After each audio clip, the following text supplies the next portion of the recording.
Hey everyone, welcome to the second episode of Trekking Inwards. As you can see, I've upgraded my equipment. The camera should have improved, and the sound should be a lot better this time. Now that I have a microphone. So this is a video blog, kind of sharing my experiences starting from January 2021. If you saw the first episode, you would have seen me give a kind of summary of the beginning of all of this and why I'm kind of doing this. And just to reiterate, so in this episode I want to talk about a few of the things that I did to recover from the breakup, as I know this is a very popular topic, and when I was going through it I was searching for material to help me deal with the breakup. The most important thing I think that I did that helped me was to make a conscious decision that no matter in which direction I would go in, whether that be we stay together or try to work things out, or if I move on, the most important thing, the priority should be to work on becoming the best version of myself. This was really important to me because if you are the best version of yourself, you'll be able to give anyone and anything the best possibility of yourself. I was in a situation where I was quite incapable and kind of in a bit of a mess, to be honest, and I saw that and understood that, and I knew that there was some things I need to work on, but not just for the sake of the breakup, more for the sake of myself, for my own well-being. So the next thing I want to talk about is acknowledging your own faults. It's quite often that when we break up, we go straight to pointing the finger at other people, or just in general, not even in the breakup, we love to point the finger at other people, but it's very difficult to look at yourself and realize the things that you may have done wrong. But in fact, realizing your own faults can actually be the biggest lessons and the biggest catalyst for your own growth and for you to make the necessary steps to become the best version of yourself. So for me, although as hard as it was, I looked at what I failed to do as a partner or where I was failing at, and the things that I could recall where there was disappointments. That's not to say that I just look at me as being the biggest perpetrator in the relationship in terms of the failure of the relationship. It just means taking more ownership of yourself as a person in that situation. So by owning up to your own faults or actually seeing them, you're then actually able to realize, oh, actually I need to do this and that.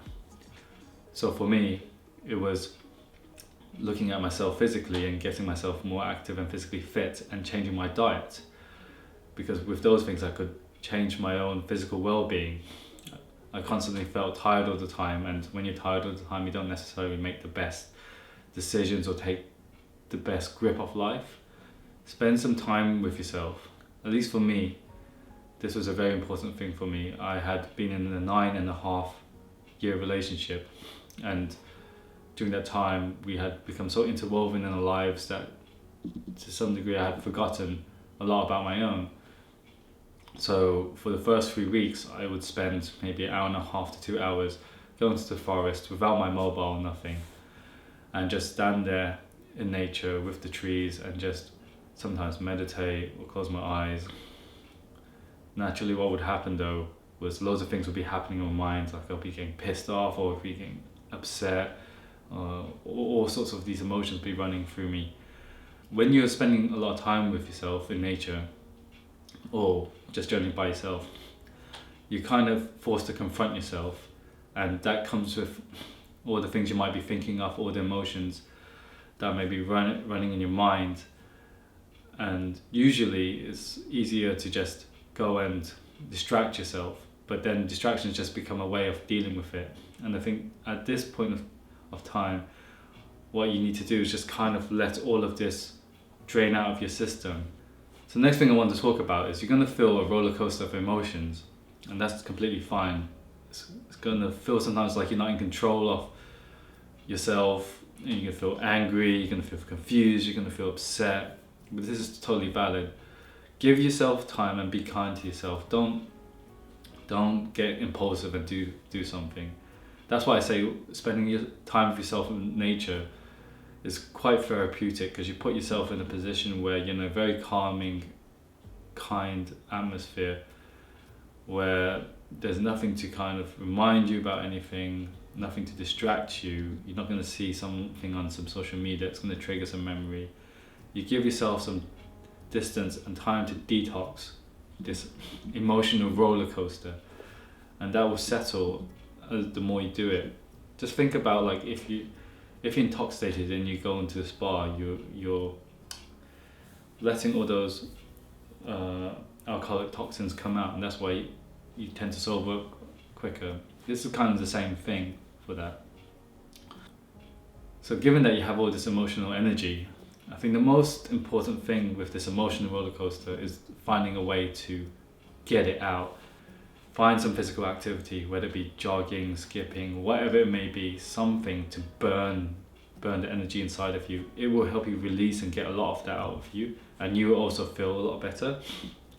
Not only that, it goes in what I was saying before, like trying to have a more healthy lifestyle. At least for me, that's what I was trying to do. But if you find that, you'll find that you feel less emotionally overwhelmed, because that energy, that emotional roller coaster is being fed into something at least. And also it'll help you just kind of get back into some kind of routine, because when you're stripped away from a life you knew to suddenly not having anymore, it can be so traumatic in some ways that you really don't know where you're going or what you need to do. And that was the case for me. I was so fearful. I was like, oh, what's my life right? What's my life now? What am I gonna do? I'm so confused. I'm totally lost. At least that will give you some initial grounding. And it's totally fine to be in this place where you don't know what the hell you're doing, or you don't know what your life is essentially a new journey. And when you're starting your journey, you don't know which path to take. So you need to go and find that. But you don't need to rush it. You need to build the foundations of it. So always be conscious of what your needs are. Don't try to look at your ex-partner on how fast they're moving on. Everyone moves at a different rate, and the most important thing, especially if you're aiming to become the best version of yourself, or trying to grow yourself in some way to move on, is to be mindful of what you need.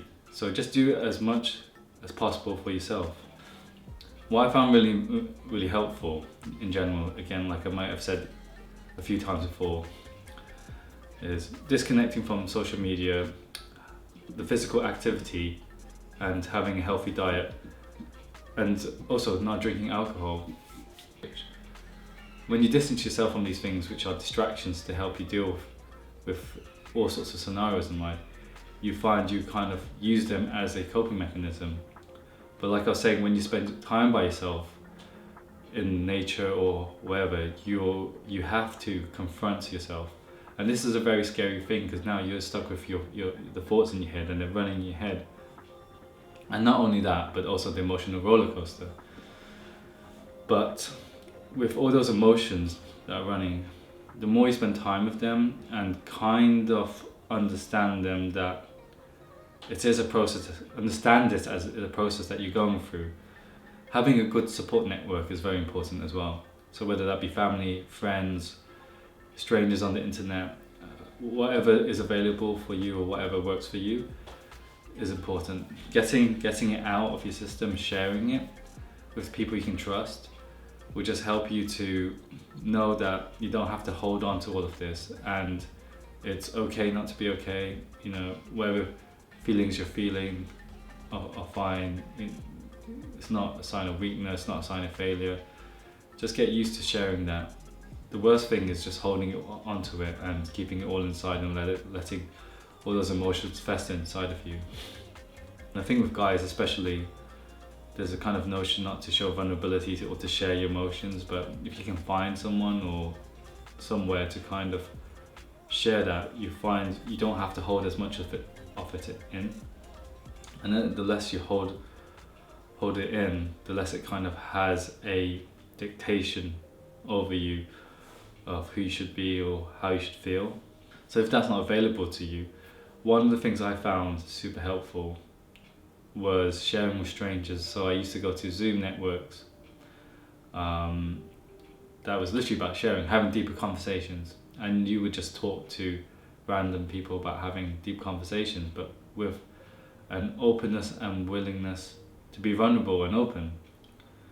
And because everybody's going there with the same context and attitude, you find that there's nothing to feel bad or ashamed of.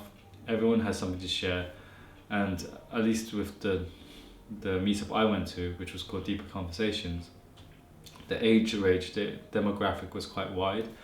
So generally I was one of the youngest there, being in my 30s, and everyone else was probably 40s, 50s, 60s, 70s, maybe 80s.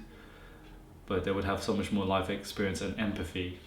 So they will understand what you're going through, as it's just one aspect of life that we all go through. When you're sharing with strangers, there's no context of who you are, so there's no judgment. The only thing that they're going to judge you on is by what you're saying, but it's not really about that, because you're there to share your vulnerability, your issue, your story.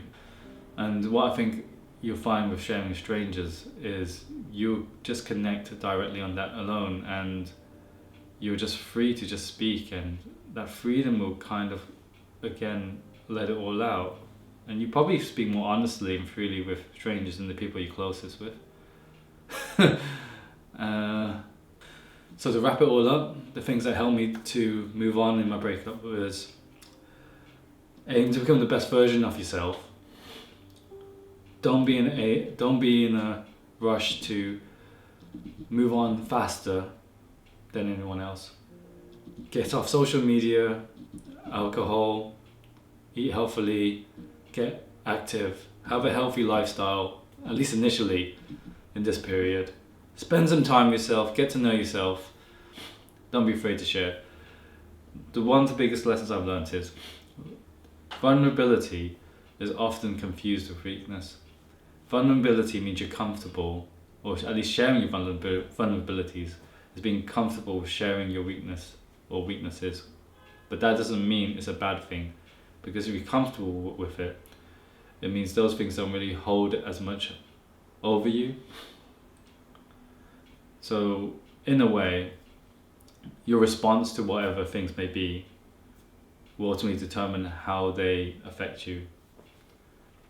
So if you like this episode, just let me know somehow, subscribe, and next time I'll talk about something else. See you later.